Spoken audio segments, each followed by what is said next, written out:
बिछड़ना ये नहीं होता, बिछड़ना ये नहीं होता कि कोई शख्स हमसे दूर हो जाए, दिया बेनूर हो जाए। मोहब्बत दूरियों की कैफियत में भी मोहब्बत है। इरादे हार जाने से,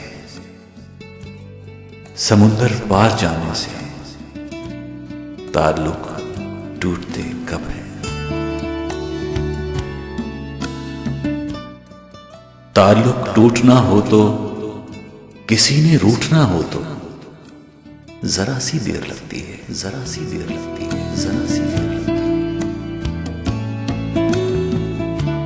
ताल्लुक टूटना हो तो, किसी ने रूठना हो तो जरा सी देर लगती है। शजर कोई जमीन में जड़ पकड़ने से बहुत पहले ही मर जाए। शजर कोई जमीन में जड़ पकड़ने से बहुत पहले ही मर जाए। कदूरत दिल में भर जाए, कोई हद से गुजर जाए, तो फिर होने न होने से किसे क्या फर्क पड़ता है। मोहब्बत करने वालों को जुदाई का कभी सदमा नहीं मिलता।